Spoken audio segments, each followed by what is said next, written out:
অবিলম্বে ইউএপিএ ধারায় মামলা করে মমতা বন্দ্যোপাধ্যায়কে গ্রেপ্তার করা উচিত, কারণ তিনি বিদেশি শক্তিকে উৎসাহিত করছেন, ভারতীয় সেনাবাহিনীকে অপমান করছেন। এনআইএ তদন্ত হবে, আমি আপনাকে বলছি, আমি বিজেপির রাজ্য মুখপাত্র হিসেবে বলছি, এনআইএ তদন্ত হবে, এনআইএ ঢুকবে, কান মাথা ধরে টানতে টানতে নিয়ে গিয়ে জেলে ভরবো আমরা। আর যেদিন 355-56 জারি হবে, মমতা বন্দ্যোপাধ্যায়ের হাত থেকে সরকার চলে যাবে।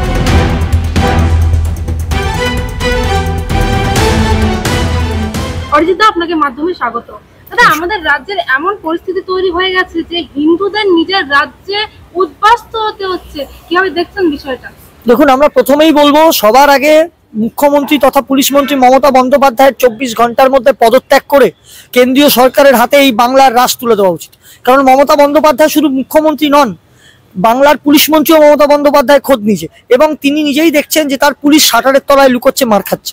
হিন্দু হোমল্যান্ডে হিন্দুদের সম্মানহানি হচ্ছে, হিন্দুরা মরছে, হিন্দু নিধন যজ্ঞ চলছে, হিন্দু মহিলাদের জামা কাপড় টেনে ছিঁড়ে ফেলা হচ্ছে। আমরা বারবার বলছি, যেখানে তাদেরকে প্রোটেকশন দেওয়ার জায়গায় শরণার্থী ক্যাম্পে সম্পূর্ণভাবে তাদেরকে আটকে রেখে যে অত্যাচার করা হচ্ছে, আমরা এর তীব্র ধিক্কার জানাই। আপনি দেখেছেন আজকেও বিভিন্ন মহারাজেরা, সনাতনীরা গিয়ে তাদেরকে পাশে দাঁড়াতে গেছে, ফলমূল দিতে গেছে, খাবার, সেই মানে সম্পূর্ণভাবে যে মানুষগুলো আজকে না খেতে পেয়ে মরছে, মারধর করে তারা আজকে মারধর খেয়ে গৃহহারা, সম্মানহানি হয়েছে তাদের, তারপরেও সেই পুলিশ, রাজ্যের পুলিশ তাদের পাশে ঢুকতে দিচ্ছে না, দাঁড়াতে দিচ্ছে না সেই মহারাজদেরকে। এবং আমাদের রাজ্যের বিরোধী দলনেতা যেভাবে আজকে প্রোটেকশন দেওয়ার চেষ্টা করছেন, গোটা বাংলা জুড়ে ভারতবর্ষের বুকে আজকে সেটা ছাপ ফেলেছে। কারণ আপনারা দেখেছেন ভারতবর্ষের অন্যান্য রাজ্যেও এর বিরুদ্ধে প্রতিবাদ হচ্ছে, মুখ্যমন্ত্রী মমতা বন্দ্যোপাধ্যায়ের বিরুদ্ধে, শুভেন্দু অধিকারীর বিরুদ্ধে যে নোংরা চক্রান্ত এই তৃণমূল সরকার করছে সেটাও এক্সপোজ হয়ে গেছে। কারণ আমরা বারবার করে বলে আসছি, হিন্দু হোমল্যান্ডের বুকে সেখানে এইভাবে যে হিন্দুদের গণহত্যা হচ্ছে, হিন্দুদের ওপর অত্যাচার হচ্ছে, এর জন্য যদি কেউ দায়ী হয়ে থাকে একমাত্র মুখ্যমন্ত্রী মমতা বন্দ্যোপাধ্যায়। কারণ যেভাবে আমরা দেখেছি আনসারুল্লাহ বাংলা থেকে শুরু করে এই বিভিন্ন দেশ, এই বাংলাদেশের যে বিভিন্ন বর্ডার সংলগ্ন অঞ্চল আমাদের ভারতবর্ষ, আমাদের রাজ্যের মধ্যে, এই মালদা, মুর্শিদাবাদ, এখানে আনসারুল্লাহ বাংলা থেকে শুরু করে বিভিন্ন জঙ্গি সংগঠনের বারবারন্ত মমতা বন্দ্যোপাধ্যায়ের সরকারের আমলেই হয়েছে। উনি বিএসএফ কে দোষ দিচ্ছেন, সবার আগে ইউএপিএ ধারায় মমতা বন্দ্যোপাধ্যায়ের এগেনস্টে মামলা করা উচিত। কারণ এই বিএসএফ যখন বলেছে যে আমাদের জমি দিন, আমরা কাঁটাতাল লাগাবো, তখন এই মমতা বন্দ্যোপাধ্যায় বিরোধিতা করেছেন। এই বিএসএফ যখন এরিয়া ডমিনেশন করতে চেয়েছে, এই বিএসএফ এর বিরুদ্ধে মমতা বন্দ্যোপাধ্যায় প্রতিবাদ করেছে। আপনাকে বুঝতে হবে, এই বাংলার বুকে সম্পূর্ণ রোহিঙ্গাদের মুক্তাঞ্চলে পরিণত করেছে তৃণমূল কংগ্রেস। এদের লাভলি খাতুনের মতো পঞ্চায়েত প্রধান, যাদের বিরুদ্ধে অভিযোগ উঠছে তারা বাংলাদেশ থেকে এসছে। এই তৃণমূলের নেত্রী রত্না বিশ্বাস, যে বলে বাংলাদেশ থেকে এলে আমরা ভোটার কার্ড করে দেবো।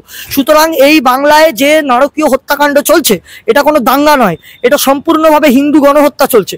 এবং আবার আপনাদেরকে বলতে পারি যে সম্পূর্ণ সন্ত্রাস চলছে। এই মুখ্যমন্ত্রী মমতা বন্দ্যোপাধ্যায়ের রাজনৈতিক দল তৃণমূল কংগ্রেসের যারা দুধেল গাই, তারা একটি সম্প্রদায়, সনাতনী সম্প্রদায়ের ওপর হামলা চালাচ্ছে। এর থেকে বড় লজ্জা ও ধিক্কারের কোনো কিছু হতে পারে না। আমরা সব ধর্মকে সম্মান করি, কিন্তু এই বাংলার বুকে সম্পূর্ণভাবে মুখ্যমন্ত্রী মমতা বন্দ্যোপাধ্যায় তথা পুলিশ মন্ত্রী মমতা বন্দ্যোপাধ্যায় নিজে ব্যর্থ, তার পুলিশ ব্যর্থ, তার ইন্টেলিজেন্স ব্যর্থ।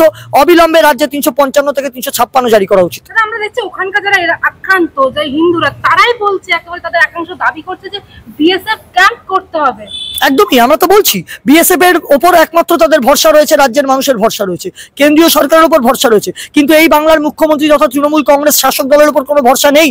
কারণ আজকে দেখেছেন যে কংগ্রেসকে পর্যন্ত তারা রিজেক্ট করেছে। ঈশা খান চৌধুরী সহ কংগ্রেসের প্রতিনিধি দল, শুভঙ্কর সরকার সহ তারা দেখা করতে গেছিল জাফরাবাদে, তাদেরকে পত্রপাঠ বিদায় করেছে সনাতনীরা।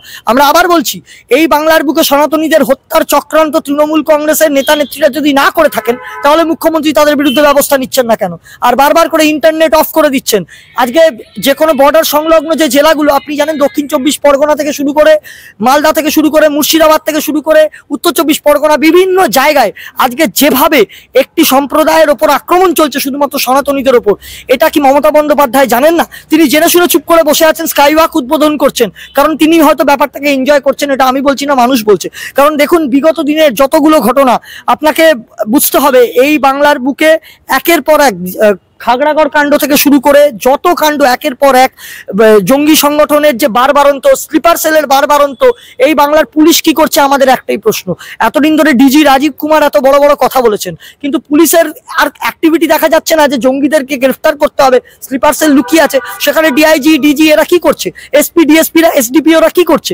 আমরা তো বারবার বলছি, এই বাংলায় মমতা বন্দ্যোপাধ্যায় পুলিশ মন্ত্রী হয়ে একাধিকবার নিজের পুলিশের বিরুদ্ধে যুদ্ধ ঘোষণা করেছেন যে পুলিশ এই করে, পুলিশ ওই করে। তাহলে মমতা বন্দ্যোপাধ্যায় যেখানে নিজের দপ্তরের বিরুদ্ধে ভরসা রাখতে পারছেন না, তাহলে আমরা সাধারণ মানুষটা কি করে ভরসা রাখবো? আর আমরা আবার বলছি, বিএসএফ কে আক্রমণ করা মমতা বন্দ্যোপাধ্যায়ের এই দেশদ্রোহিতার বিরুদ্ধে অবিলম্বে ইউএপিএ ধারায় মামলা করে মমতা বন্দ্যোপাধ্যায়কে গ্রেপ্তার করা উচিত, কারণ তিনি বিদেশি শক্তিকে উৎসাহিত করছেন ভারতীয় সেনাবাহিনীকে অপমান করে। এনআইএ তদন্তের দাবি করছে ওখানকার এলাকাবাসী। না, অবশ্যই এনআইএ তদন্ত হবে, দাবি শুধু না, এনআইএ তদন্ত হবে। আমি আপনাকে বলছি, আমি বিজেপির রাজ্য মুখপাত্র হিসেবে বলছি, এনআইএ তদন্ত হবে, এনআইএ ঢুকবে, কান মাথা ধরে টানতে টানতে নিয়ে গিয়ে জেলে ভরবো আমরা এনআইএ কে দিয়ে। ইয়ার কি হচ্ছে নাকি? হিন্দু মহিলাদের জামা কাপড় ছিঁড়ছেন, শ্লীলতাহানি করছেন, হিন্দু পুরুষদের হত্যা করছেন। আজকে দেখুন দিকে দিকে আজকে যে কেউ আজকে প্রতিনিধি দল যে কোনো রাজনৈতিক দলে তাদেরকে ঢুকতে দিচ্ছেন না। প্রশাসন শুধুমাত্র জায়গাটাকে কভার আপ করে রেখেছে, কিন্তু ভেতরে যে হিন্দু সনাতনীদের হত্যা করা হচ্ছে, মারধর করা হচ্ছে, তার বিরুদ্ধে তার কোনো মন্তব্য নেই। কেন? কিসের জন্য? মুখ্যমন্ত্রী ঘুমোচ্ছেন? শুধুমাত্র এই জেলা ওই জেলা, এই উদ্বোধন ওই উদ্বোধনে ব্যস্ত তিনি। আর ওনার রাজ্যের নেতারা বড় বড় কথা বলেন অন্য সময় যে আমরা মা মাটি মানুষ। আজকে মাকে ধর্ষণ করা হচ্ছে, মাটিকে রক্তাক্ত করা হচ্ছে, মানুষকে হত্যা করা হচ্ছে। হত্যা করলেই টাকা, মুখ্যমন্ত্রী বলছেন আমরা ক্ষতিপূরণ দেব।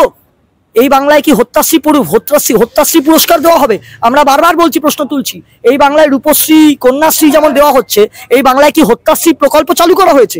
মানুষ মারা যাবে, হত্যা করা হবে, তারপরে পয়সা দিয়ে তাদের ডেড বডি কিনে নেওয়া হবে। এই রাজনীতি তৃণমূল কংগ্রেস ছেড়ে দিক, আমরা কিন্তু ছাড়বো না। আগামী দিনে এই বাংলায় আরো কড়া আন্দোলন হবে এবং মুখ্যমন্ত্রী মমতা বন্দ্যোপাধ্যায়কে পদত্যাগ করতে হবে, কারণ তিনি ব্যর্থ। তার যদি ন্যূনতম লজ্জাবোধ থাকে, অবিলম্বে এই চেয়ার ছেড়ে তিনি বেরিয়ে যান। কারণ এখানে তো প্রশ্ন উঠছে, মুখ্যমন্ত্রীকে দেখলাম একেবারে ইমামদের নিয়ে নেতাজি ইন্ডোর স্টেডিয়ামে বৈঠক করতে, কিন্তু এতদিন হয়ে গেল ঘটনা ঘটেছে বা যেভাবে উত্তপ্ত মুর্শিদাবাদ, কোথায় মুখ্যমন্ত্রী কিন্তু আমরা পুরীতে প্রশাসনিক প্রধান, ওনাকে তো যেতে দেখলাম না। আচ্ছা বলুন তো, এই যে ইমামদের নিয়ে তিনি মিটিং করেছেন, তিনি করতেই পারেন, সরকারি মিটিং বা রাজনৈতিক দলের মিটিং বা ইমামদের নিয়ে মিটিং করতে পারেন। ওই মঞ্চ থেকে উনি বলেছেন, আমি যদি খুব ভুল না হই, কোট আনকোট মিডিয়া দেখাচ্ছিল যে আপনারা শান্ত থাকুন, 26-এর পর খেলা হবে। তাহলে উনি কি বলতে চাইছেন? এই যে এত কিছু ব্যাপার উনি এনজয় করছিলেন বসে বসে, এবং উনি চাইছেন 26-এ ভোটে জিতে যাই, কারণ ওনার পরিকল্পনা খুব সুন্দর। আপনাকে বুঝতে হবে, আপনার চ্যানেলের মাধ্যমে এটা আমি ফাঁস করছি, যেটা মানুষ অভিযোগ করছে, উনি সম্পূর্ণ হিন্দু শূন্য করতে চাইছেন কয়েকটা জেলাকে। তাহলে রোহিঙ্গাদের ভোটে জিতে উনি সম্পূর্ণভাবে আবার মুখ্যমন্ত্রী হবেন রাজ্যের, তারপরে আবার হিন্দু নিধনযজ্ঞ শুরু হবে। এই পরিকল্পনার কথাই কি উনি বলছিলেন? এটা আমি বলছি না, মানুষ প্রশ্ন করছে। সেই জন্য আমরা বারবার বলছি, মুখ্যমন্ত্রী একাধিকবার বলেছেন বিভিন্ন মঞ্চ থেকে যে আমরা বাংলার বুকে মা মাটি মানুষের সরকার স্থাপন করেছি, এখানে মা হাসছে, মাটি হাসছে, মানুষ হাসছে। এই তো হরগোবিন্দ দাস থেকে শুরু করে একাধিক নেতাকে হত্যা করা বা সাধারণ মানুষকে হত্যা করা হচ্ছে, সনাতনীদেরকে হত্যা করা হচ্ছে, দিকে দিকে সনাতনীদের ওপর আক্রমণ করা হচ্ছে। তার বিরুদ্ধে একটা মুখ্যমন্ত্রী কি কোনো মন্তব্য করেছেন যে এই বাংলার বুকে সনাতনীদের মালদা, মুর্শিদাবাদ, নদিয়াতে, ফুলিয়াতে দিকে দিকে হত্যা করা হচ্ছে, মারধর করে তাদেরকে তাড়িয়ে দেওয়া হচ্ছে, লুটপাট, দোকান লুটপাট করা হচ্ছে, সোনার দোকান, খাবার দোকান, মানুষের ওষুধ, টাকা পয়সা সব লুট করা হচ্ছে। রাজ্যপালের যাওয়া নিয়েও তো উনি আপত্তি করেছিলেন, কিন্তু আমরা দেখলাম রাজ্যপাল গেলেন। আরে মুখ্যমন্ত্রী ভয় পাচ্ছেন। আমি আপনাকে বলছি, রাজ্যপাল যদি যান, এই যে গেছেন, রাজ্যপাল এবার সেন্ট্রালকে রিপোর্ট দেবেন, মুখ্যমন্ত্রী ভয় পাচ্ছে।